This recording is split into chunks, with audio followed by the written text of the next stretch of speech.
హృదయంలో ఇవన్నీ ఉన్నాయి కాబట్టి ఆ హృదయంలో ఉన్న వాటిని బట్టి మనిషి కుటుంబం పాడవుతుంది, వ్యవస్థ పాడవుతుంది, ఊరు పాడవుతుంది.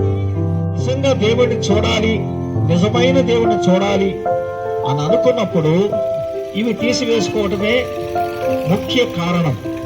కానీ ఈ రోజున అందరూ భక్తి చేస్తారు, అందరూ ప్రార్థన చేస్తారు, అందరూ దేవుడిని నమ్ముకుంటారు, కానీ హృదయంలో ఉన్న కుళ్ళు మాత్రం అలాగే ఉంటది. హృదయంలో మాత్రం మోసం అలాగే.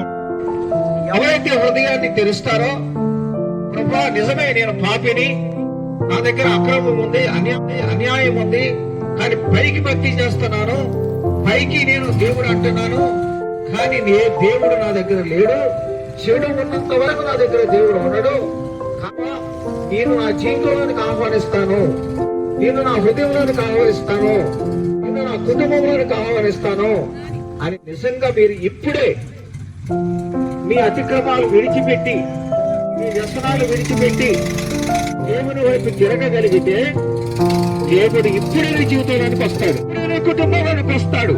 మనిషి భోజనం చేసేటప్పుడు చేతులు కాళ్ళు దేహాన్ని కలుపుకుని భోజనం చేస్తాడు. ఒక మనిషి ఇంత శుద్ధిని, ఇంత పవిత్రతను కలిగి ఉంటే, పరిశుద్ధమైన దేవుడు మన జీవితానికి రావాలంటే, సృష్టికర్త అయిన దేవుడు మన జీవితంలోనికి రావాలంటే, పాపులమైన జీవితాలకి కుటుంబాలకు రావాలంటే ఆయన చెప్తున్నాడు, హృదయ శుద్ధి గలవారు ధన్యులు, వాళ్ళే పాపము లేకుండా పరిశుద్ధంగా జీవించే వాళ్ళు అని వాక్యం చెప్తుంది. హృదయంలో ఆ జబ్బు ఉన్న వాళ్ళు ఎప్పటికీ బాగుపడరు.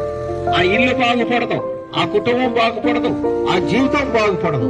నువ్వు, నేను, మనము, కుటుంబాలు బాగుపడాలంటే హృదయంలో ఉన్నటువంటి ఆ పాపాన్ని, ఆ చెడును, ఆ కొవ్వును తొలగించుకుంటే దేవుడు మన జీవితంలోనికి, మన కుటుంబంలోనికి వస్తాడు. లేదు, ఏ భేదము లేదు. ఎవరైనా చేర్చుకుంటే ఆయన దగ్గరికి వస్తాడు. వారి జీవితంలో నెమ్మది దొరుకుతుంది, వారి జీవితంలో సమాధానం దొరుకుతుంది, వారి జీవితంలో సంతోషం దొరుకుతుంది, వారి జీవితంలో పరిశుద్ధి దొరుకుతుంది.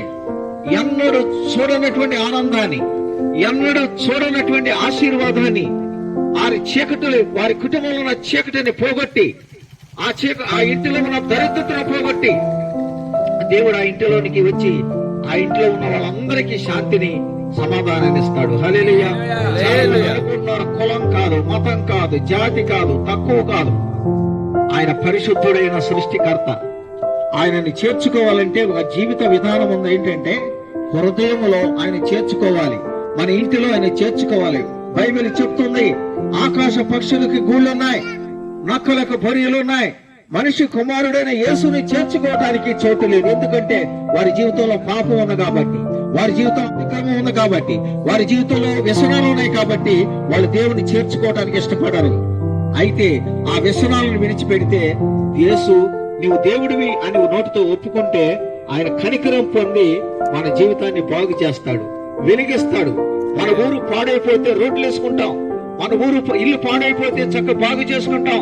అలాగే మన జీవితం పాడైపోతే యేసుని చేర్చుకుంటే నీ జీవితాన్ని ఆయన బాగు చేస్తాడు. ఈ శబ్దయంత్రం ద్వారా యేసుని తెలుసుకోండి. యేసుని గురించి ఇంకా ఈ 10 నిమిషాలే కాదు గాని యేసుని తెలుసుకోవాలంటే దేవుడు మిమ్మల్ని, మీ కుటుంబాలను దీవించను గాక. ఈ మాటలు చేర్చుకున్న వారి జీవితాలకి దేవుడు వెలుగు, దేవుని సమాధానం ప్రవేశించును గాక. ఆమేన్.